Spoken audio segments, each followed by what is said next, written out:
3, 2, 1. You ready? You're listening to the Real Pineapple Podcast Network.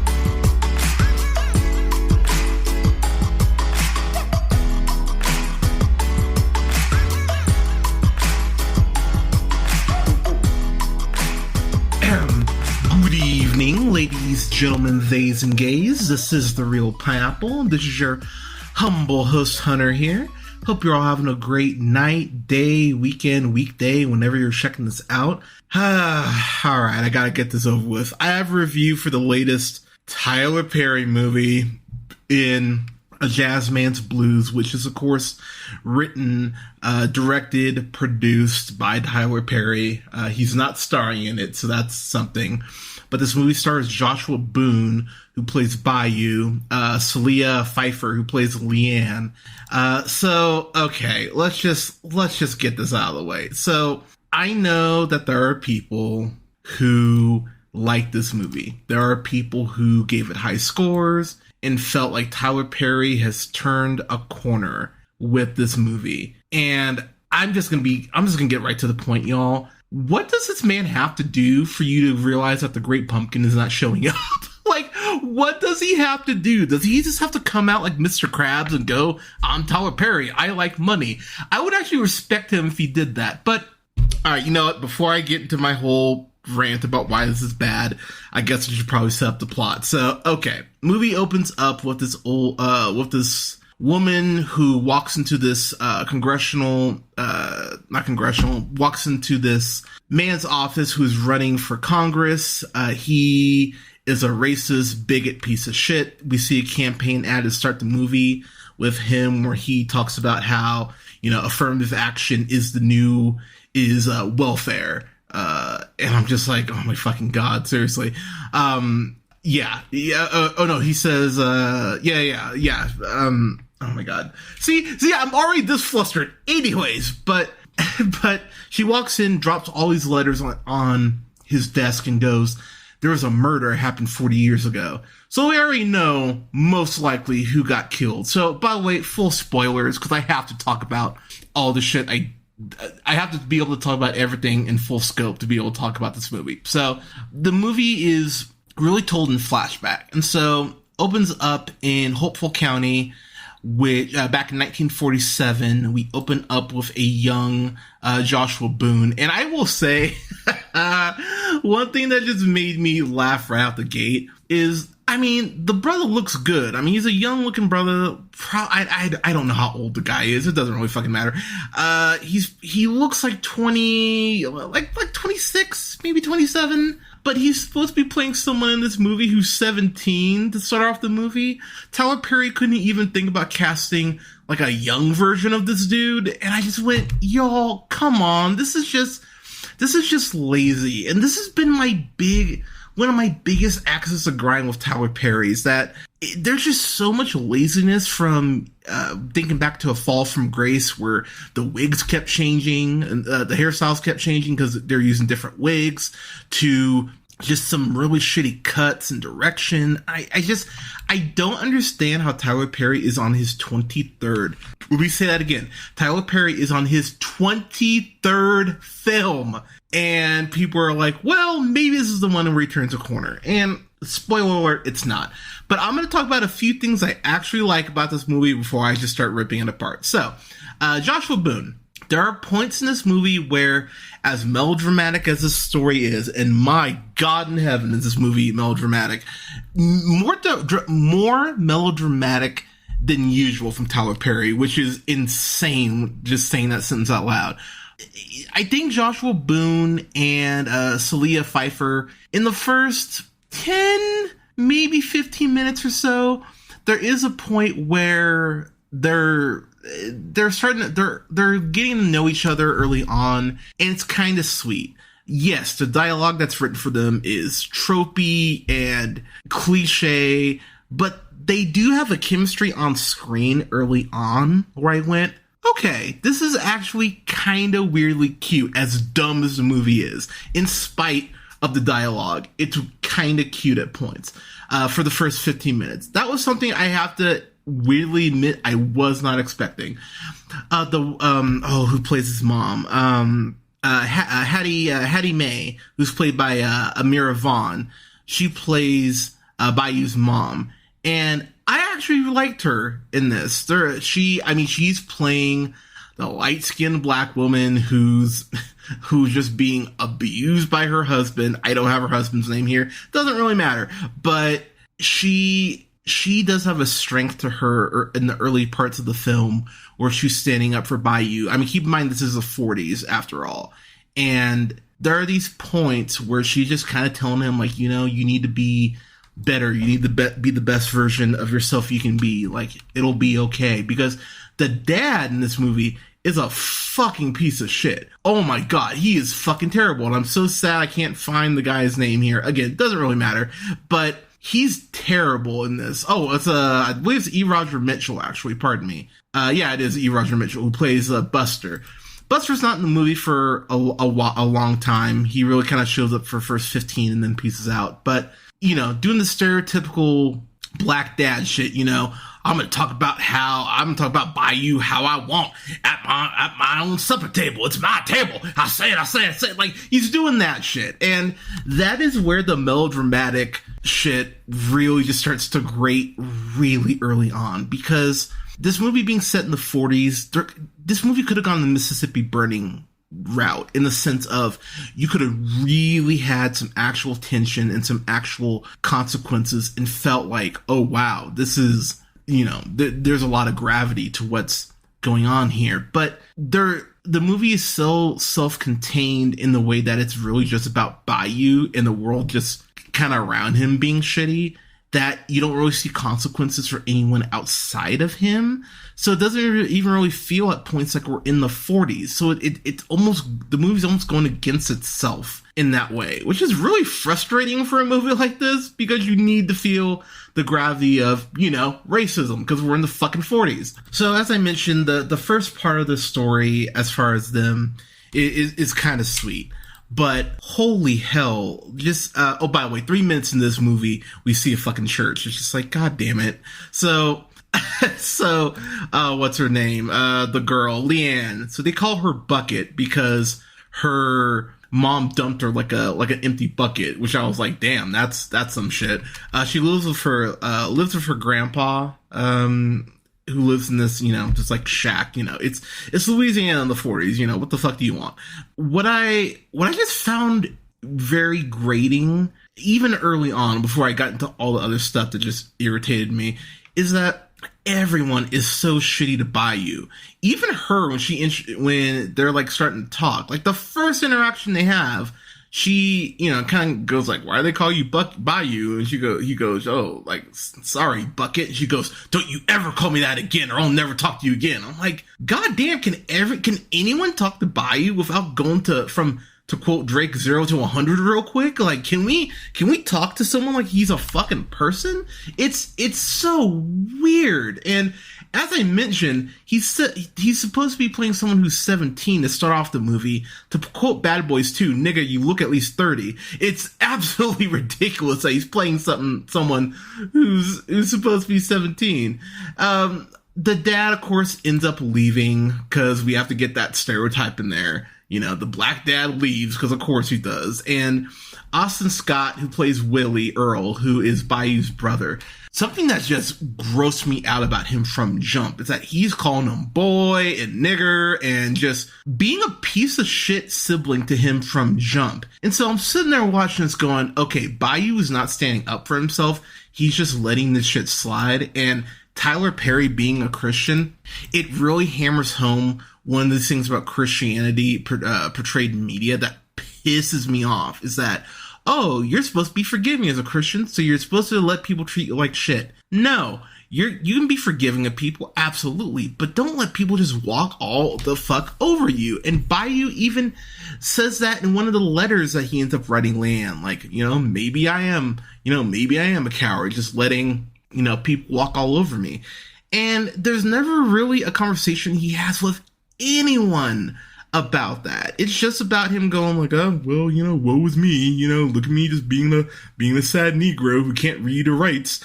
By the way, he can't write, which I rolled my eyes out like a motherfucker. And when Leanne even asked him, like, why can't you read? He goes, oh yeah, my brother and dad said that I would never, like, I don't need to learn how to read because I'm slow. And considering how much his mom loves him, she's an incredibly intelligent woman for the brief bits we get of her. So I'm sitting there going, all right, like, are you going to teach him to read or give him like a newspaper or just, write some letters, anything? And that's a loop that I went, you could address this, but as I've mentioned, Tyler Perry's not about addressing shit.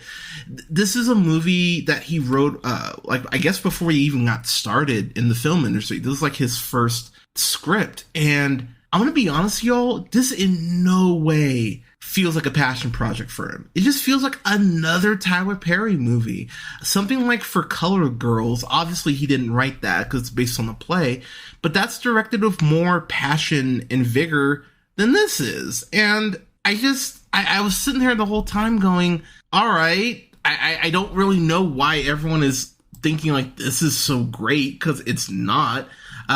Thankfully, it seems like people have come to their senses a bit, because I believe it's like a 65% on Rotten Tomatoes. So people are obviously kind of going like, oh, okay, maybe this isn't as great as, as we were kind of hoping it was going to be. But at the same time, 67% on Rotten Tomatoes, which, God, I can't believe it's even that fucking high. But honestly, this is one of those films where I go, considering this time it's set in, considering the imagery, the racist imagery that at points is in here, whether it's a Confederate flag, whether it's lynching, whether it's, white folks going like, oh, we went through your mail, and oh man, we got to keep these colors in line, like all that shit, all that imagery, all that talking. And the movie never really gets to the gravity, into the darkness of something like that, pun kind of intended, that it actually should. And it's so melodramatic. And that's the thing. If Tyler Perry would rein this shit in, this is why he needs a co-writer. But you're not going to get that with him writing his own shit. Tyler Perry's a fucking billionaire. He owns his own studio. He has less reason than ever before to actually let someone help him out with his shit.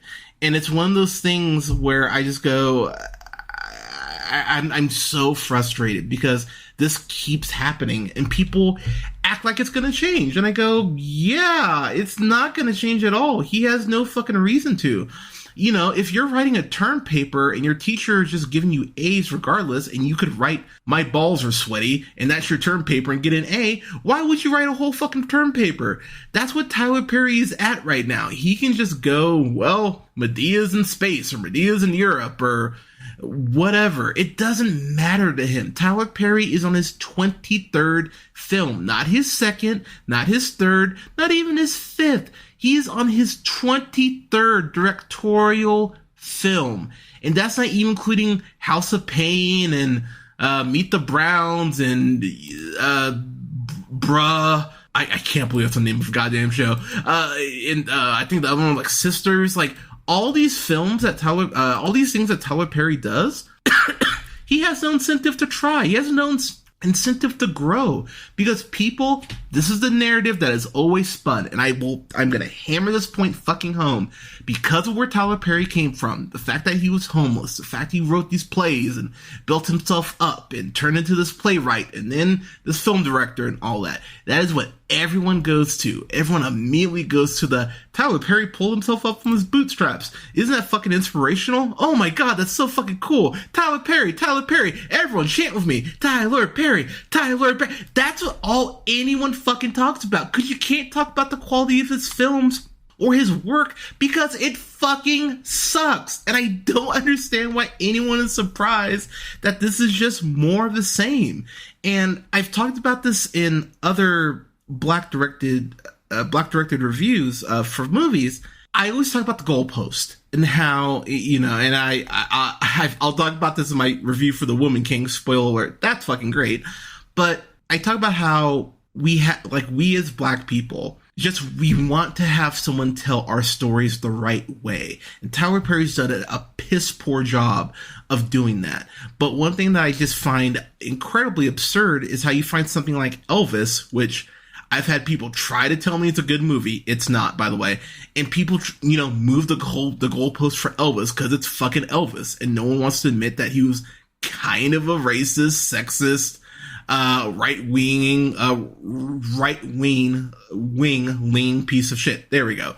No one wants to have that conversation because it's fucking Elvis and people love Elvis so much. But, something like The Woman King, it's like, oh, it's not historically accurate to the detail. Fuck The Woman King. It's too woke. Blah, blah, blah, blah, blah, blah. That bullshit. That works the opposite as well. We can give black directors way too much rope and not be critical enough of their work. And when black people are representing us in film, in cinema, in TV shows, they need to be held to a standard. And Tyler Perry has not been held to a standard. People just keep going like, well, he's funny. And look, I'll be the first to admit, I saw him in, oh God, Don't Look Up. He was hilarious in there. Him and Kate Blanchett had actual great chemistry. I see Tyler Perry and stuff like Don't Look Up and Star Trek and Gone Girl, and I go, okay, this motherfucker isn't untalented. There is talent there. And it's so maddening that when he's writing for himself and other people, he decides to go ahead and just go to the lowest common denominator and barely fucking try. And that's what's so maddening about it. Because do I think this guy, I don't think he's a great director, or writer or producer. I don't think he does any of those three jobs well, really, at all. But I think he could do better than this shit. And it's one of these things where I go, it's not even him wanting to get better or not wanting to get better. It's just straight up laziness at this point, because he doesn't want to pay higher tier actors. He doesn't want to go ahead and have people help him in the writing room. He's just like, it's just me. It's me, myself, and I. And fuck, you think about, companies like Hanna-Barbera. I always go to that example, or Trey Parker and Matt Stone, like these people who have someone else to bounce them out, to have someone else to bounce fucking ideas off of. And Tyler Perry has none of that because, let's face it, unfortunately, he's been successful solo. And so he has even less incentive to actually try or take any criticism of his actual work seriously, because this keeps working. And it's one of these things where I just go, y'all, why does this not piss anyone else off? I feel like Mugatu in the end of Zoolander, where he's reading off how all of Zoolander's looks are exactly the same as Blue Steel, and how everyone's like, what? He's like, I feel like I'm taking crazy pills. I feel that, Mugatu, because this is how I feel whenever I review a Tyler Perry film. So, okay, let me get into, okay, so there is a point where, what's her name? The girl, Leanne's stupid racist cunt of a mom, takes her up north and is like, you're not gonna see this nigger ever again. I can't remember if she says that. She basically says that. And they go ahead and they go away. And she ends up getting married to this racist white guy. And yeah, the whole thing. What is interesting though is that there's this point in the film where they go ahead and end up through a hilarious circumstance that even I just wouldn't give me a fucking break. They end up seeing each other again. And we're supposed to be cheering for Bayou and Leanne to get together. We're supposed to be rooting them on. And Leanne is such a selfish cunt. It is unfucking believable. Around the 40-minute mark, this movie just starts to spiral in a way that even I was like, I'm impressed that this movie's going downhill as quickly as it is. Because, like I said, for the first 15, 20 minutes, I was like, yes, this is dumb. But it wasn't Tyler Perry dumb. I was just like, okay, this is dumb for most filmmakers. But for him, this is kind of not even reserved, but this is not as bad as it normally is. But in order for me to get behind their relationship, I need to actually see them together, or want to see them together. And this movie does a piss poor job as it goes on of making Leanne feel like a sympathetic character. She really feels like she's just taking advantage of the fantasy of being with Bayou instead of her actually being in love with him. She ends up marrying that racist white guy, as I told you.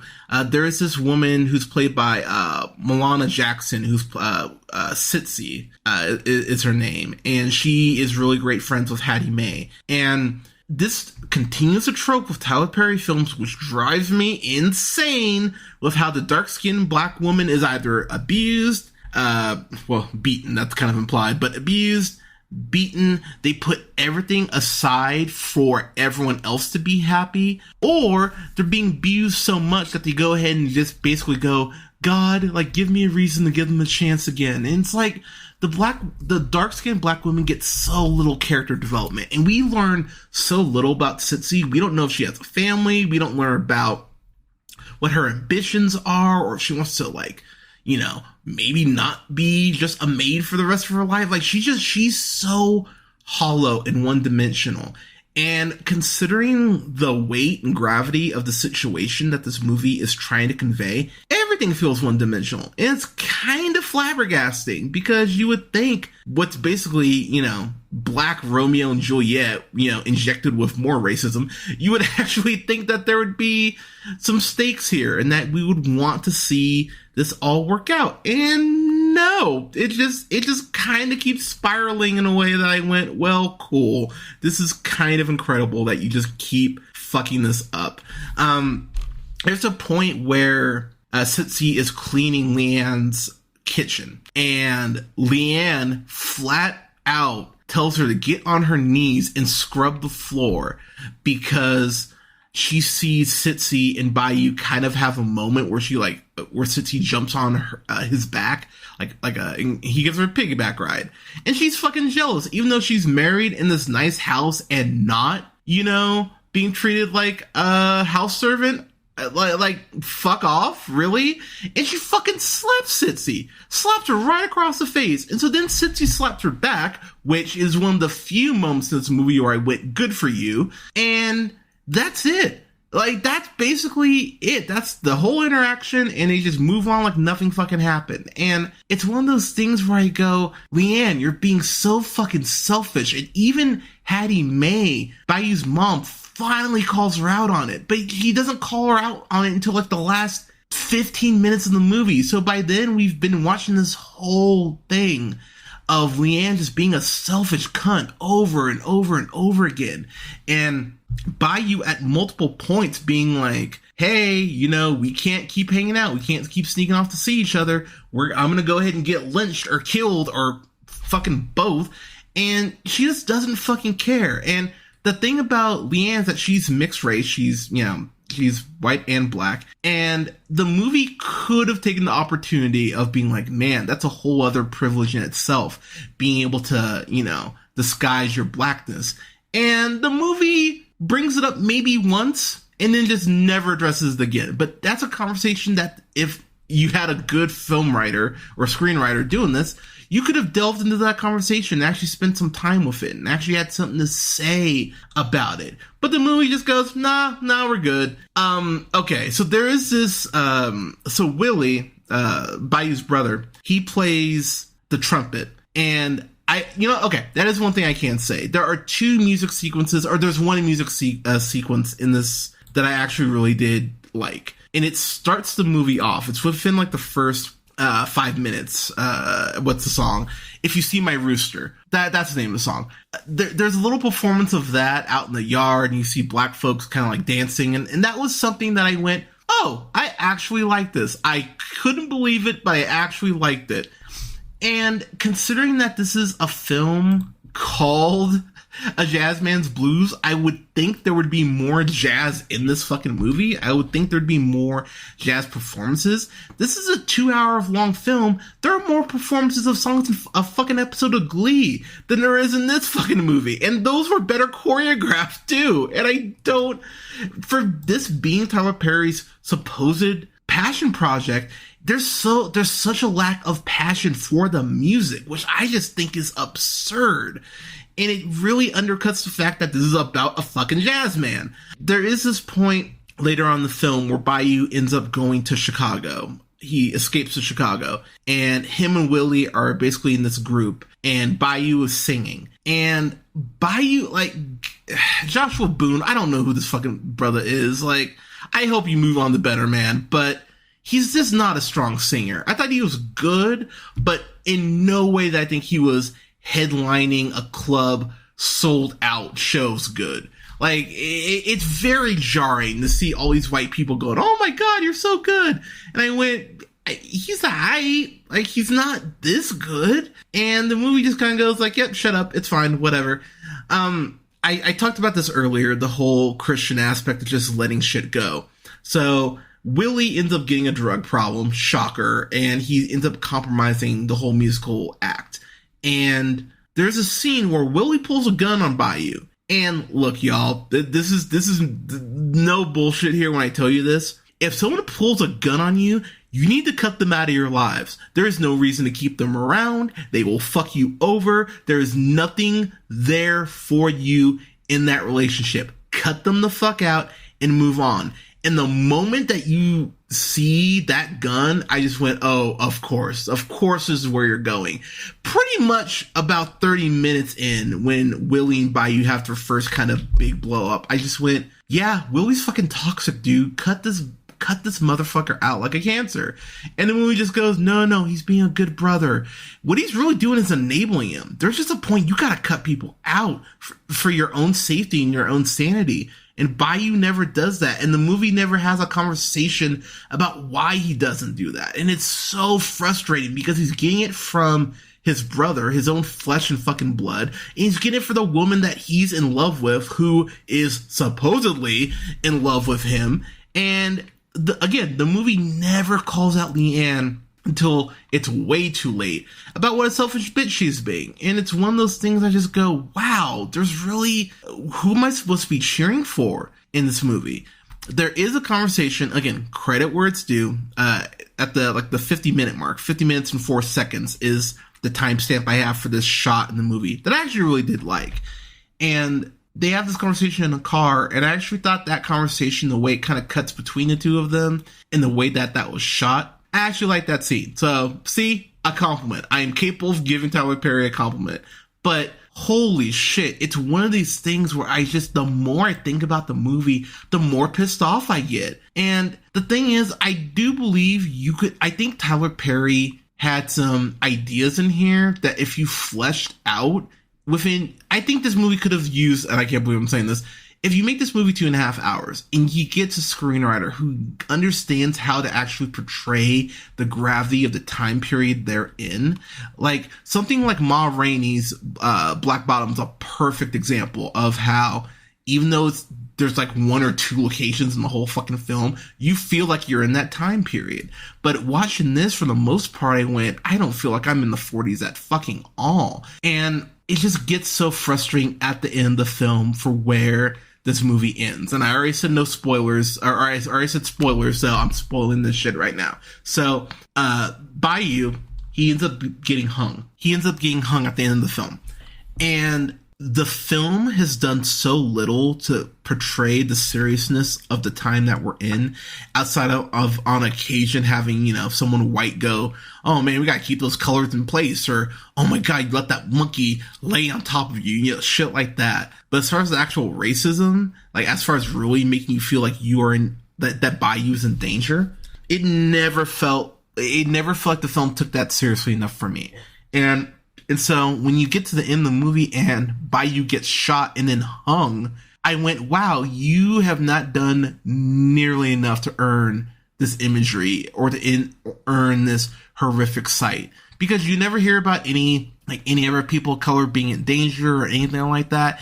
It just feels like everyone else, it feels like everyone's just being racist towards Bayou. And that's really shitty the way it comes across, especially for a film that's over 2 hours. So, look, y'all, I'm done. I don't care anymore. And I say that in the sense of Tyler Perry's not going to get better. If you really think this is some film where he's turned a corner, or he's going to get better, or he's going to finally wake up and actually go, oh my god, I need to go ahead and start trying, you're insane. And I say you're insane because that is a literal definition of insanity, expecting a different result when you get the same shit. Tyler Perry has no reason to change. He has no reason to try. He's going to keep doing this shit until, I don't even know. He'll keep doing this shit until he doesn't want to anymore. And I really hope that there are black men, women, non-binary, however you identify. I hope there are black people who are seeing this shit and the shortcomings he has and goes, okay, I need to be better and not do this shit.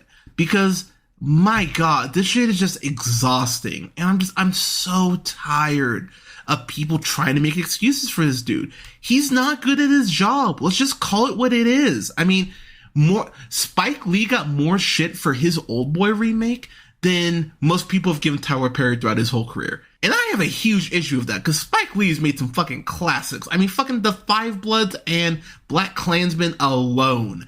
Tyler Perry doesn't have a film like that in him. Tyler Perry doesn't have a movie like The Woman King in him. I don't think Tyler Perry could do Insecure. He damn sure couldn't do Atlanta. Like, Tyler Perry is just not that dude. And the more that we try to put these expectations on him, the more disappointed you're gonna be. So just stop.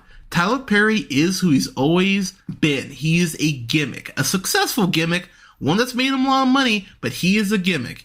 And he will be right back in that wig and dress saying hallelujah before you know it. Within the next 3 years, we will have another Madea movie. It'll be a Madea Goes to Space, or Madea joins Black Lives Matter, or whatever bullshit Tyler Perry wants to peddle to his audience. He'll do it, and they'll eat it up, and they will make excuses for why it's not dog shit. But I'm done, y'all. I know I've said hilariously horrible things about Tyler Perry, but straight up, stop trying. Stop thinking that he's gonna be one of those directors that's gonna go ahead and evolve. Watch Spike Lee's shit. Watch, oh my gosh, watch Issa Rae's shit. Watch Donald Glover's shit. Donald Glover is one of the most important people we've had in Hollywood, especially as a person of color, in the last 30 years. Watch his shit. Don't watch this shit anymore. There's nothing here for you. It's so bad. So go fuck yourself. Just stop with this. I'm tired. All right, I'm done. I don't want to talk about this anymore. So, I'm not even gonna ask if you've seen it. What's your favorite cheese? Tell me that in the comments. I don't even want to hear what your favorite Tyler Perry movie is. What's your favorite cheese? I love Swiss. Swiss is fucking great. My partner loves provolone. Yeah. Tell me your favorite cheese. You can follow us on most places you listen to podcasts, Samsung Podcasts, Google, Apple Podcasts, Podbean, Stitcher, iHeartRadio, Spotify, Amazon Music, TuneUp, at The Real Pineapple. Don't forget to follow me on Letterboxd at Black Shazam. You can like both pages for The Real Pineapple at The Real Pineapple, REEL Pineapple, and Real Pineapple Games. Follow me on Twitch at twitch.tv/jhunter. Real Pineapple, I'll be hopping on there in October, streaming Resident Evil 4. I'm really excited to do that. And you can follow me on, TikTok at BlackShazam775. And you can find all my reviews, if you don't feel like just subscribing, you can find all my reviews at the Nevada Film Critics Society website, which is nevadafilmcriticssociety.com. I'm right there under member reviews. Look up all my stuff. It's all right there. But everyone, thank you so much for listening. We'll have reviews up here for The Woman King, as well as Hocus Pocus 2 coming down the pipeline. We are starting the Real Spooky series here on October 1st. I'm going to have a review up for The House with a Clock in Its Walls, all the Scream films. Got some good stuff coming down the pipeline for y'all. But everyone, thank you so much for listening. Stay safe out there. Wear your mask. Take care of each other. Get your booster shot. And we'll talk to you soon.